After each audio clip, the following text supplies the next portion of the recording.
Praise the Lord. கர்த்தருடைய நாமம் மகிமைப்படுவதாக. இந்த நல்ல காலை நேரத்தில் உங்களை சந்திப்பதில் நான் மகிழ்ச்சி அடைகிறேன்.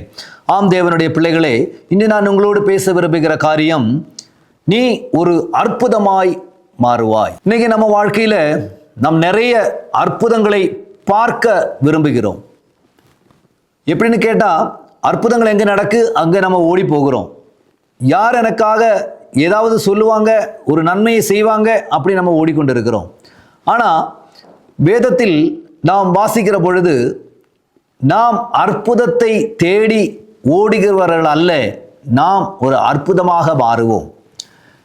யோவான் எழுதின சுவிசேஷம் 4வது அதிகாரம் 13-14 வசனம் இப்படியாக சொல்லப்படுகிறது. இயேசு அவளுக்கு பிரதியுத்தரமாக, இந்த தண்ணீரை குடிக்கிறவனுக்கு மறுபடியும் தாகம் உண்டாகும். நான் கொடுக்கும் தண்ணீரை குடிக்கிறவனுக்கோ ஒரு காலமும் தாகம் உண்டாகாது. நான் அவனுக்கு கொடுக்கும் தண்ணீர் அவனுக்குள்ளே நித்திய ஜீவ காலமாய் ஊறுகிற நீரூற்றாய் இருக்கும். இந்த வார்த்தையின் கடைசி பகுதியில் சொல்லப்படுகிறது, நித்திய காலமாய் ஊறுகிற நீர் ஊற்றாய் இருக்கும் என்று.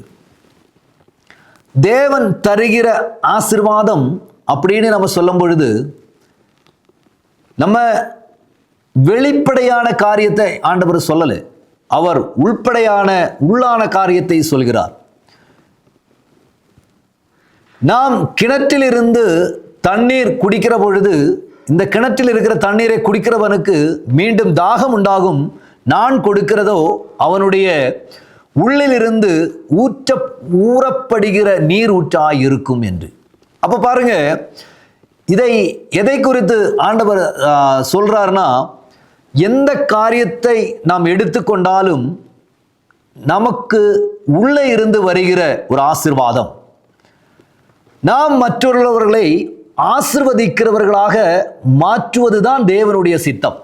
நாம் மற்றவர்களை உதவி செய்யும்படிக்கு கர்த்தர் நம்மை குறித்து உறுதியாக இருக்கிறார். ஆனால் நாம் மற்றவர்களிடத்தில் நாம் எதையெல்லாமோ தேடிக்கொண்டே இருக்கிறோம், மற்றவர்களிடத்தில் நாம் எதெல்லாமோ கேட்டுக்கிட்டே இருக்கிறோம். இன்னைக்கு ஆண்டவர் இன்னைக்கு சொல்றாரு, மற்றவர்களிடத்தில் தேடுகிறவர்கள் ஆக்குவதல்ல தேவனுடைய காரியம்.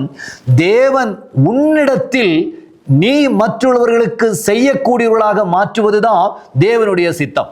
இன்னைக்கு நமக்குள்ளாக ஊறுகிற ஒரு நீர் ஊற்று, அப்படிதான் அந்த வேத பகுதியில் காணப்படுகிறது. இன்னைக்கு நமக்குள்ள இருந்து அன்பு வரணும், நமக்குள்ள இருந்து சமாதானம் வரணும், நமக்குள்ள இருந்து ஆரோக்கியம் வரணும், நமக்குள்ள இருந்து தேவனுடைய மகிமை வெளிப்படணும். இன்னைக்கு பாருங்க, அப்படி உங்களை மாற்றத்தான் கர்த்தர் இன்னைக்கு விரும்புகிறார். அப்படி இருக்கும்போது இன்னைக்கு நாம் மற்றவர்களுக்காக நாம் தேவனுடைய சமூகத்தில் ஜெபிக்கிற பொழுது, நமக்காக யாரு ஜெபிப்பாங்க அப்படின்னு எதிர்பார்க்கிறதை விட, நான் மற்றவர்களுக்காக ஜெபிக்கிறவனாக மாறுவேன் என்று நாம் உறுதி எடுக்கணும். அதுதான் கர்த்தர் ஆசைப்படுறாரு. இன்னைக்கு நம்ம அப்படிதான் நினைக்கணும். ஆண்டவர் இன்னைக்கு உங்களை அப்படி மாற்றத்தான் கர்த்தர் விரும்புகிறார். அப்படி நீங்க விரும்புகிறீங்களா? கர்த்தர் இன்னைக்கு உங்களை அந்த நிலைமையில, அந்த இடத்துல கர்த்தர் உங்களை வைக்க எதிர்பார்க்கிறார். இந்த இடத்துல நீங்க பாருங்க, அவர் சொல்கிறார், உன்னுடைய இருதயத்தின் இருந்து ஊறி வரும் அப்படின்னு சொல்கிறார். ஜீவ தண்ணீர் இந்த உலகத்துக்குரியதல்ல, நித்தியமான அந்த காரியத்திற்கும் அந்த ஊற்றாக உன்னிலிருந்து நித்திய காலம் வாழக்கூடிய அந்த நீர் ஊற்று உனக்குள்ளிருந்து உருவாகும் என்று வேதம் சொல்கிறது. ஆம் தேவனுடைய பிள்ளைகளே, நாம் தேவனுக்கு என்று வாழும்போது நாம் மற்றவர்களை ஆசீர்வதிக்கிறவர்களாக மாற்ற கர்த்தர் இன்னைக்கு விரும்புகிறார். இன்னைக்கு உங்களை பார்த்து சொல்றாரு, நீ கவலைப்படுகிறவன் அல்ல, நீ மற்றவரின் கவலைகளை மாற்றுகிறவனாய் உன்னை மாற்றுவார். நீ வியாதியில் இருக்கிறவன் அல்ல, மற்றுள்ள ஒரு வியாதியஸ்தனுக்காக நீ ஜெபிக்க கூடியவனாக கர்த்தர் உன்னை மாற்றுவார் என்று சொல்கிறார். தேவன் அப்படி இன்னைக்காக உங்களுக்காக செய்யட்டும். கர்த்தர் அப்படியே உங்களை பயன்படுத்தட்டும். கர்த்தர் உங்களை அப்படி ஆசீர்வதிக்கட்டும் என்று நான் உங்களுக்காக நான் ஜெபிக்கிறேன். எங்க நல்ல பிதாவே, உமது நாமத்தில் உமது பிள்ளைகளை ஆசீர்வதிக்கிறேன். ஆண்டவரே, இவர்களுடைய எல்லா நிலைமைகளிலும் தேவன் ஆண்டவரே இவருக்குள்ளே இருந்து கிரியை செய்யும்படிக்காக நான் ஜெபிக்கிறேன். இவர்கள் மற்றவர்களை ஆசீர்வதிக்கிறவர்களாய் மாற கர்த்தர் இவர்களை பயன்படுத்துவீராக.